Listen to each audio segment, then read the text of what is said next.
अस्सलाम वालेकुम जी। आज का लेक्चर हमारे पास कार्टेशियन कोऑर्डिनेट सिस्टम है।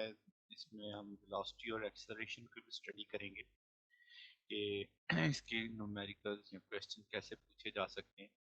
अब मैकेनिक्स में बेसिकली तो मोशन ही है, हमने मोशन को स्टडी करना है, तो हम किसी स्पेस और टाइम के रेफरेंस से उसको देखते हैं कि भाई किसी स्पेस और टाइम के लिहाज से कोई ऑब्जेक्ट क्या कर रहा है, मूव कर रहा है। अब उस किसी ऑब्जेक्ट की मोशन को डिस्क्राइब करने के लिए हमें उसकी पोजीशन बतानी है कि इस जगह पे इस वक्त ये चीज यहाँ पे थी, तो हमें एक सिस्टम चाहिए। तो वो सिस्टम हमारे पास फ्रेम ऑफ रेफरेंस के तौर पे डील होता है।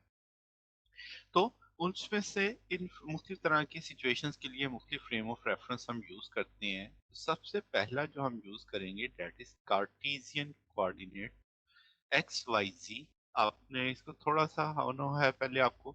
तो इसमें हमारे पास तीन एक्सिस होते हैं, तीनों एक दूसरे के साथ 90 का एंगल बना रहे होते हैं।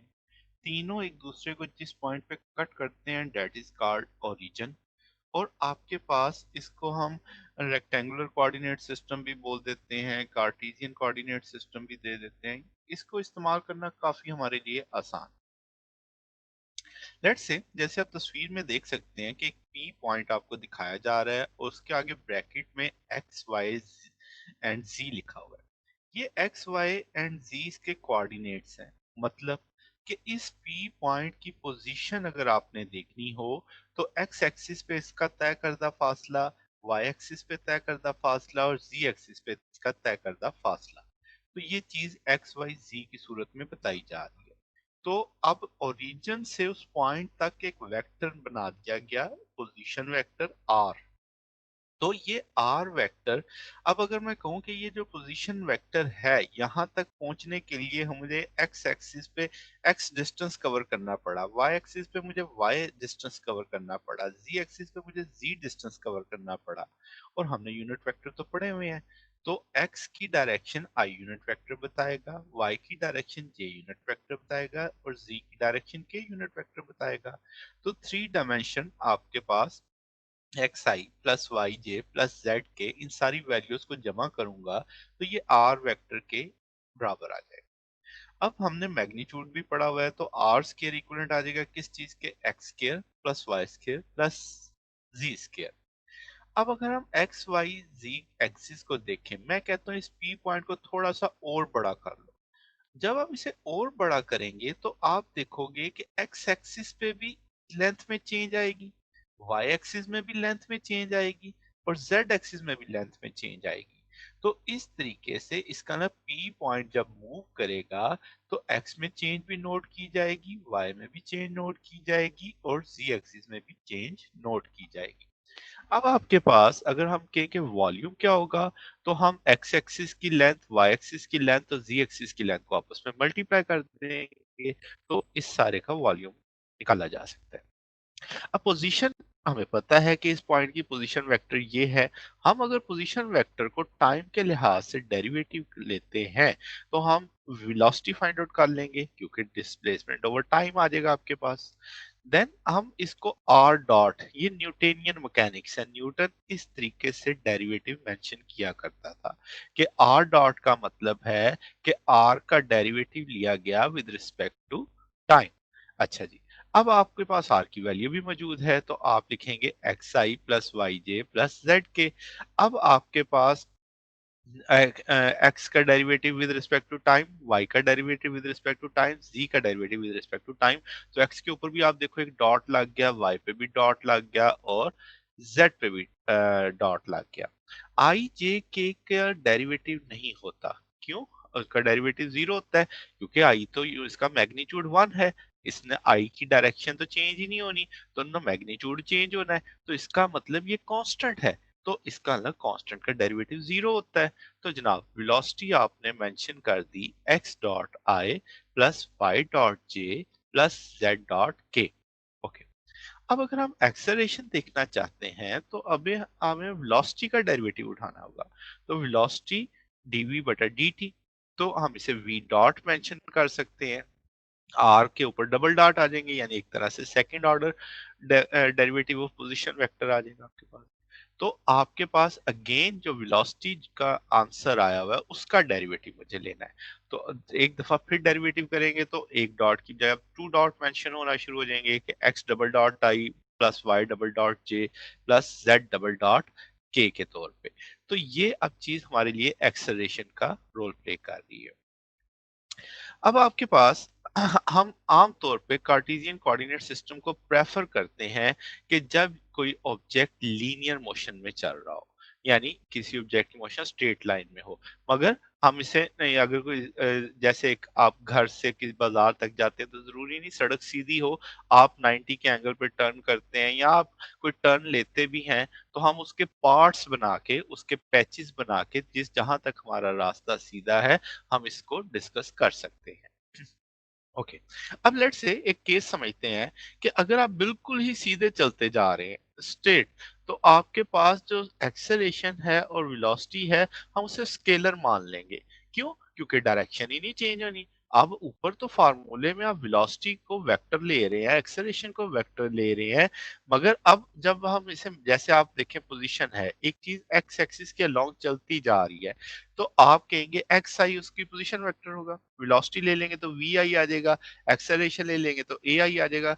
क्या इस सारे मामलात में उसकी डायरेक्शन चेंज हुई? तो जब हम बिल्कुल स्ट्रेट पाथ के ऊपर होते हैं, यानी बिल्कुल जैसे इस केस में अलोंग एक्स एक्सिस हैं, तो हमें उसकी डायरेक्शन डिस्कस करने की जरूरत ही नहीं है क्योंकि वो चेंज ही नहीं हो रही। तो हम इन वेक्टर्स को इस्तेमाल कर सकते हैं स्केलर क्वांटिटीज के तौर पे, यानी इनकी डायरेक्शन खत्म कर सकते हैं। एक्स वी और ए जैसे मैंने लिख दिए यहाँ पे, तो आपके पास आप इनको as a scalar quantity use करोगे क्योंकि वेक्टर तो जब उसने चेंज ही नहीं होना डायरेक्शन है, तो डायरेक्शन डिस्कस करने का फायदा, तो सिर्फ हम उनका मैग्नीट्यूड लेंगे तो ये स्केलर के तौर पे इस्तेमाल हो जाएंगे। ठीक होगी बात। तो ये तो एक बेसिक सी थ्योरी थी। अब मैं आपको इसकी एक दो एग्जांपल्स बताता हूँ किस तरीके से क्वेश्चन आएगा या आपको इसकी अप्रोच कैसे सोचनी है कि क्या ये जो हमने पढ़ा है इसके क्वेश्चन कैसे बन सकते हैं। अब आपने जो इससे पीछे वेक्टर सारा पढ़ लिया है, डॉट प्रोडक्ट पढ़ी, क्रॉस प्रोडक्ट पढ़ी, ट्रिपल प्रोडक्ट पढ़ी, अब वो एक तरह से अप्लाई करने का वक्त आ गया है।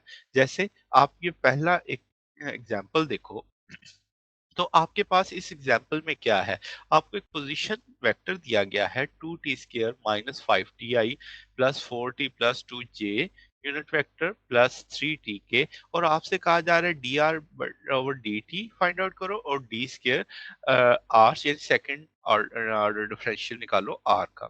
तो अब मैं जानता हूं, अभी अभी तो मैंने पढ़ा कि जब आप r को एक दफा टाइम के साथ डेरिवेट करोगे तो वो वेलोसिटी बनेगा, जब आप two time second order differential लोगे तो वो एक्सेलरेशन बनेगा।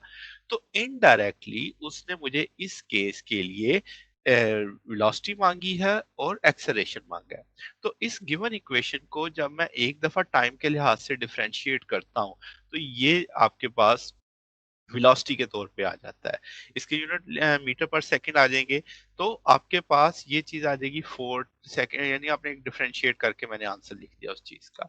अब सेकंड ऑर्डर जब आप डिफरेंशियल लोगे तो वो आपके पास 4i+60k बन जाएगा। अब इस सवाल में थोड़ा सा चेंज भी लाया जा सकता है। एट सर्टन इंस्टेंट वो आपको टाइम की एक वैल्यू दे दे कि इस टाइम पे मुझे वेलोसिटी चाहिए, तो आप जस्ट टी की वैल्यू लगाओगे तो आपके पास उस वक्त की वेलोसिटी आ जाएगी। अगर वो सर्टेन टाइम दे देता है तो आप उस टाइम का एक्सेलरेशन फाइंड आउट कर सकते हो, यानी टाइम्स की कंडीशन लगा के आप सर्टेन पॉइंट पे वेलोसिटी की वैल्यू फाइंड आउट कर सकते हो। इस तरह से भी क्वेश्चन आ सकता है। फिर आप जैसे अब ये क्वेश्चन देखें, आपको एक एक्सेलरेशन कहा गया कि ये टाइम का फंक्शन है और बी जबकि कांस्टेंट वेक्टर है, और नीचे क्वेश्चन में कहा गया कि आपके पास जनाब जो ए डॉट ए के ऊपर एक डेरिवेटिव है क्रॉस बी वेक्टर, इसे इक्विवेलेंट साबित करो किसके, a vector dot a second derivative cross b vector के। तो क्या है जनाब, मैं अब इसके आपके पास लेफ्ट हैंड साइड ले लेता हूँ। लेफ्ट हैंड साइड लेने के बाद आप देखो तो मेरे पास एक तरह से दो हिस्से हैं इसके, एक ए वेक्टर वाला है और एक ब्रैकेट में है मेरे पास a dot cross b vector. तो जनाब अब मैं इस पे प्रोडक्ट रूल अप्लाई करता हूँ। तो फर्स्ट वेक्टर पे आपके पास ए है, उस पे उसका डेरिवेटिव ले लूंगा तो वो ए डॉट आ जाएगा। सेकंड फैक्टर वैसे ब्रैकेट वाला फैक्टर वैसे ही आ गया। अब प्रोडक्ट रूल में फर्स्ट वाले को वैसे ही लिख दिया, सेकंड वाले का डेरिवेटिव लिया। तो अब देखो जो ब्रैकेट में चीज है मैं उसका डेरिवेटिव ले रहा हूँ। अच्छा, अब ज़रा देखिए कि जब मैंने इम्प्लाइज़ ऐड किया तो मैंने जो पहला फैक्टर था, उसको मैंने ज़ीरो कर दिया। क्यों ज़ीरो किया? अब यहाँ पे बेसिकली आपका प्रीवियस नॉलेज सारा काम आने वाला है। मैंने जो रिवाइज़ करवाया, हमने क्या पढ़ा कि भई जो क्रॉस प्रोडक्ट होती है, उसका जवाब परपेंडिकुलर आता है उस प्लेन के। यानी ए डॉट क्रॉस बी का जवाब परपेंडिकुलर आएगा उस प्लेन के। अब ए डॉट जिस प्लेन में है उसके उसके डॉट आ रही है एक परपेंडिकुलर वेक्टर के साथ, और हम जानते हैं डॉट प्रोडक्ट परपेंडिकुलर की जीरो होती है। तो आप देखो मैंने जीरो लिख दिया इस चीज को। तो बात समझ आई कि ये जीरो क्यों हुआ है? क्योंकि ए डॉट दोनों जगह पे है, और ए डॉट क्रॉस बी जिस प्लेन में होगा जवाब उसके परपेंडिकुलर आएगा। अब वो जो परपेंडिकुलर जवाब आया है, उस जवाब ने ए डॉट से डॉट प्रोडक्ट करना है, तो परपेंडिकुलर वेक्टर्स की डॉट जीरो हो जाती है।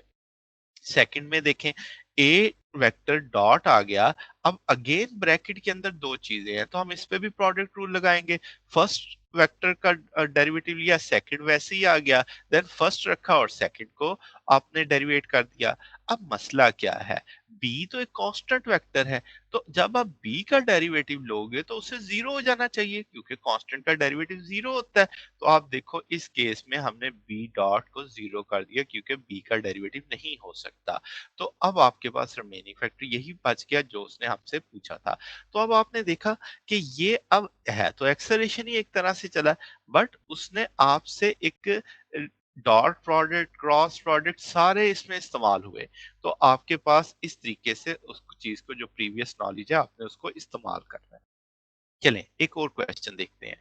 लेट्स से एक पार्टिकल पी है, मूव करता है अलोंग एक्स एक्सिस और एक्सेलरेशन दे रहा है उसका मुझे 12 t square minus 60 plus 6 metre पर सेकंड स्क्वायर, और खुद बता रहा है कि इनिशियली जो पी पॉइंट है वो आपका एक्स 4 मीटर पे है। यानी आपको उसका वो बता दिया गया, डिस्टेंस बता दिया गया कि भाई आपके पास ये 4 मीटर पे है। देन आपके पास स्पीड उसकी 8 मीटर पर सेकंड है और जा वो नेगेटिव एक्स डायरेक्शन में रहा है। यानी कि आपके पास नेगेटिव एक्स एक्सिस की जानिब वो क्या कर रहा है, मूव कर रहा है। तो इस तरीके से अब उसने कहा find the velocity and displacement of point P. अब देखो वो दिया एक्सेलरेशन है और पूछ मुझसे किसका रहा है, वेलोसिटी का और डिस्प्लेसमेंट का। तो आपके पास अब इसको हम कैसे सॉल्व कर सकते हैं?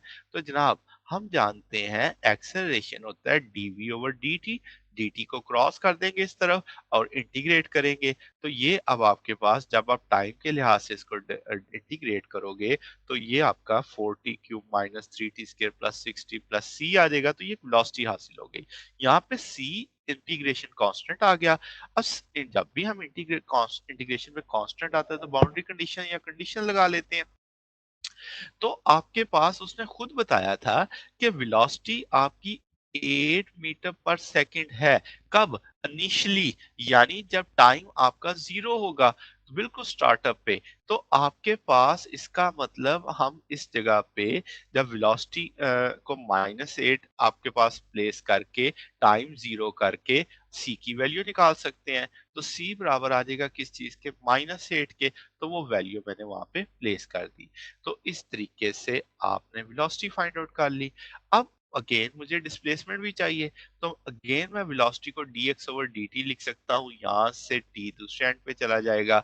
तो अब आप इसी फैक्टर को दोबारा इंटीग्रेट करोगे तो वो आ जाएगा t raise power 4 minus t raise power 3 plus 3t square plus d। अब d यहाँ पे सेकंड कांस्टेंट ऑफ इंटीग्रेशन आ गया। अगेन अब मुझे x की वैल्यू चाहिए, तो उसने मुझे खुद कहा था कि x आपके पास कितना है, 4 मीटर है।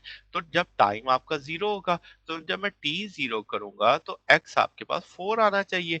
तो अब आप इस तरीके से d की वैल्यू निकाल लोगे, d इज़ इक्वल टू 4 आ जाएगा।